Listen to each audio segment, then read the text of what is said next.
Hello, my name is Amanda Reichmuth. I'm the Chief Programs Officer here at Respond, and I'm here to talk to you today about power and control and the cycle of violence.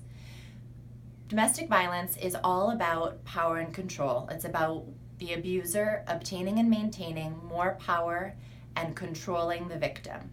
Now, that certainly often uses physical violence, but there are other tactics or techniques that the abuser uses to maintain power and control.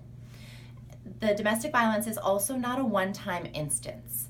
It's a pattern of abuse. Oftentimes survivors come to us and say, this is the first time that this has ever happened and I don't know what to do. That usually means it's the first time that the abuse has been physical. But if we dig a little deeper, there's often been other things that were happening in that relationship that were unhealthy and abusive, though not physically violent. And those things may look like isolating them from their friends or family. That often happens with jealousy and other aspects that the abuser used to separate them, putting them down, controlling their finances. Other things that maybe at that time weren't identified as violent, but were parts of this pattern of controlling behavior. Also, domestic violence is often a cycle. Every relationship that's abusive looks a little bit different, so this isn't blanket across the board, but usually the beginning part of the relationship feels good. That's why the person's in the relationship. They meet, the dates go well, the person who's abusive asks a lot of questions of the victim, really gets to know them and really engages, and often shares some of their own personal trials and tribulations, which help to bond them with the victim. And then things might feel a little off. The abuser starts putting the victim down more, degrading them, telling them they're less than. They may invite them to open a bank account to share together, which sounds like a really wonderful step in your relationship, but if things are abusive, it's going to be used as a tool to keep control over the victim.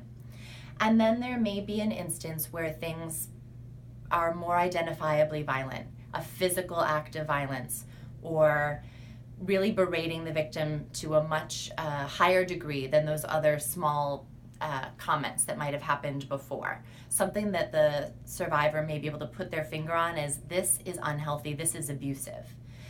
And then usually the abuser will apologize or return to a sense of normalcy. And there's this period of time where things feel normal.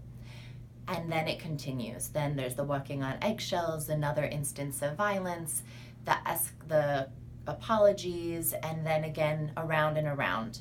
And because there's this period of time where things are good, or it reignites that memory of that nice, wonderful person that they met in the beginning, this aspect of hope is a huge hurdle for our survivors, in addition to all those other pieces like not having access to their finances and not having connection as well as they used to with friends and family, for survivors to extricate themselves from the relationship.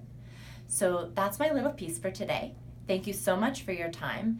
And if you feel like you are concerned about yourself, about a friend, about a family member, please give us a call on our hotline, which is 617-623-5900. We're there 24 hours a day, and we would be happy to talk to you. Thank you.